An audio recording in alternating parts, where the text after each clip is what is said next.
नमस्कार, मैं जितेंद्र चतुर्वेदी। मतांतर में आप लोगों का स्वागत है। वैसे तो मुझे ये कहना चाहिए कि बिहार के खेला और सर्वे के मेला में आपका स्वागत है। अब आपका अगला सवाल होगा कि ये मेला खेला मामला क्या है। तो देखिए, बिहार में जो खेला हुआ है, अब आप कहेंगे क्या खेला हुआ है, तो नीतीश बाबू ने भाजपा छोड़कर नए साथी चुने हैं और उन साथियों के चुनने पर कहा जा रहा है कि नहीं, ये लोग तो, जिनका साथ उन्होंने छोड़ा भाजपा, ये लोग तो समाज को तोड़ते हैं और वो तो सेकुलर की तरफ चले गए। हालांकि इसको लेकर वीर सांघवी ने अपने लेख में बड़ा कटाक्ष किया, लेकिन हम उस पर नहीं जाएंगे और ना इस पर जाएंगे कि ये जो समाजवादी गठबंधन है, तो ये समाजवादी है या परिवारवादी है, ये बहस का विषय है। आप इस पर बहस कर सकते हैं, लेकिन हम लोग अभी दरअसल बात वो खेला और मेला की कर रहे हैं, तो उसी पर लौट कर आते हैं। तो ये बिहार में बदलाव हुआ।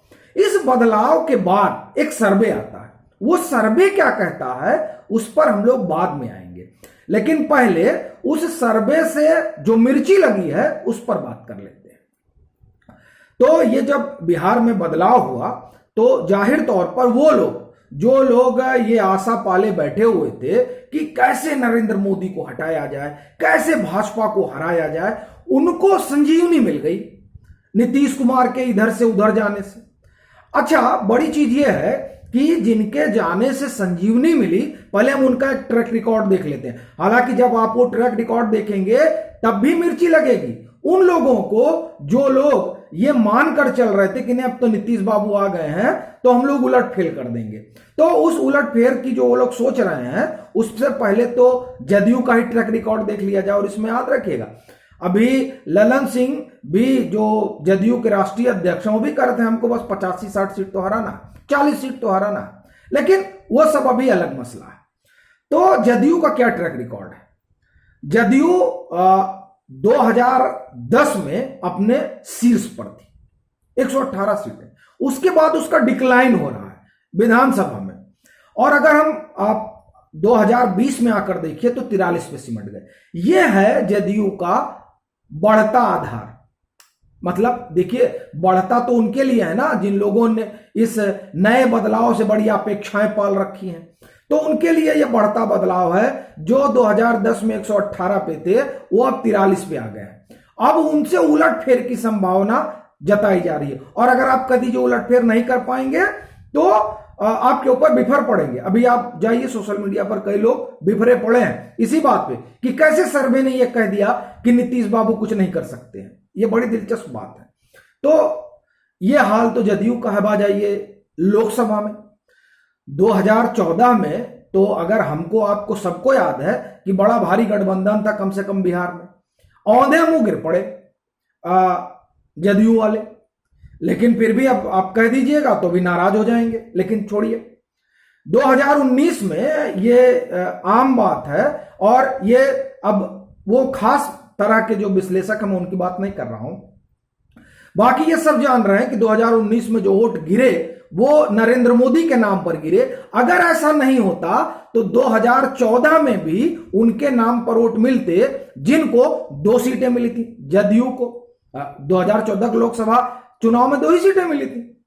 तो 2019 में एक ही चमत्कार हुआ कि नरेंद्र मोदी साथ आ गए जदयू के, और जो वोट भाजपा को था वो जदयू और भाजपा में बंट गया। अब कुल 40 सीटें हैं। अब उन 40 सीटों में 14 में 2 पाए थे, 19 में गठबंधन हुआ तो उनको भी कुछ मिल गया। अब आप आ जाइए 2024, जिसकी संभावना जताई जा रही है। तो विधानसभा और लोकसभा में तो आपने प्रदर्शन देख ही लिया, किस तरह से पार्टी ग्रोथ कर रही है ऊपर से नीचे की तरफ, यह भी आपने देख लिया।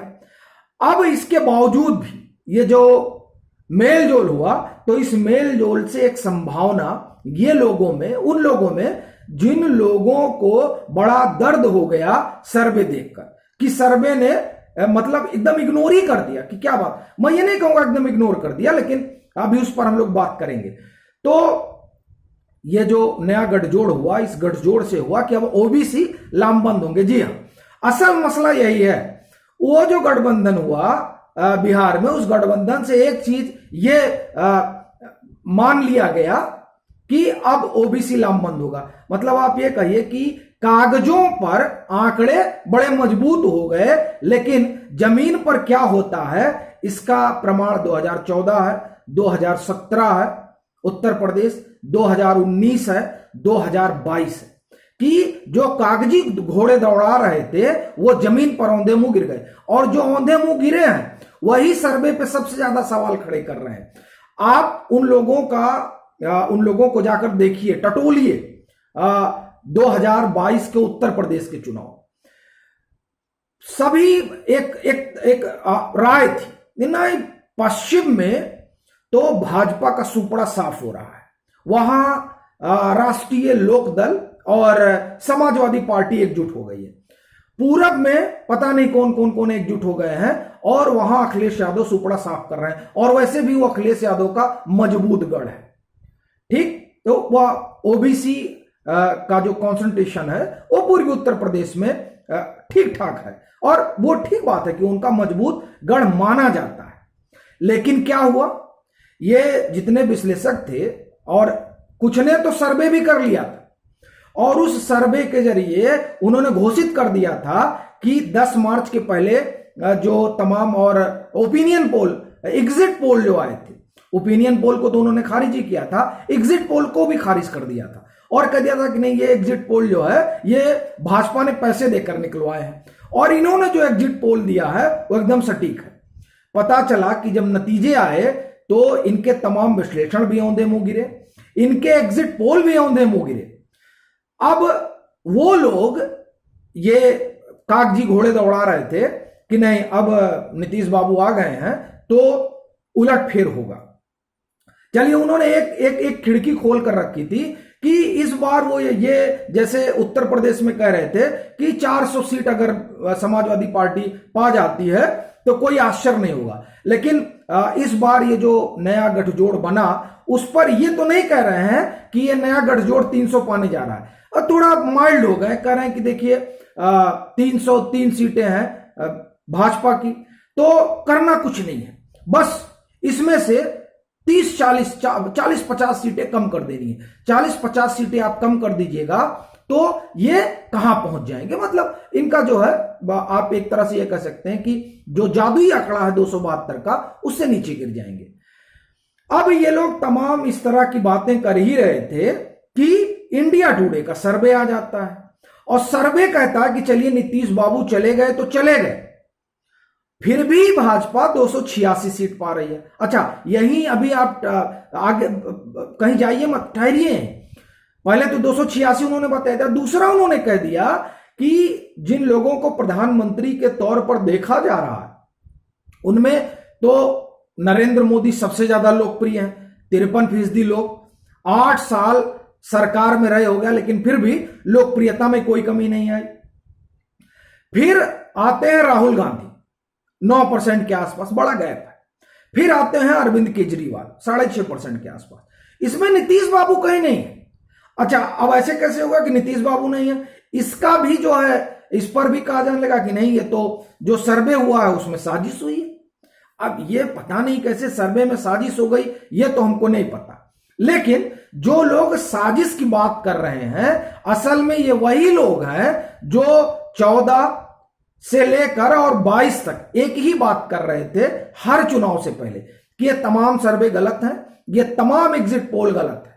जमीन पर तो ये चल रहा है। सवाल ये है कि क्या वाकई में जमीन से ये लोग रूबरू हैं, या फिर मसला सिर्फ कागजों का है। और ये कागजी आंकड़े हमको लगता है नरेंद्र मोदी के उभार के पहले तक तो ठीक चल रहे थे, लेकिन जब से नरेंद्र मोदी का उभार हुआ उसके बाद से ये आंकड़े कागजों पर ही सीमित रह गए, और जमीन पर तो वो केमिस्ट्री दौड़ रही है जो मोदी शाह ने बनाई है।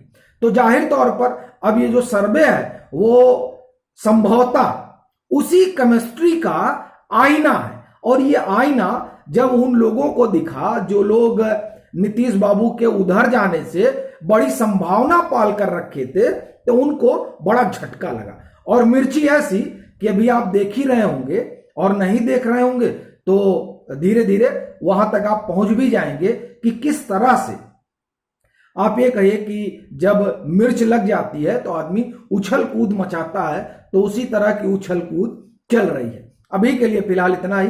अगर आप मतांतर से नहीं जुड़े हैं तो जुड़िए, वीडियो को लाइक कीजिए, शेयर कीजिए और अपने सुझाव जरूर साझा कीजिए।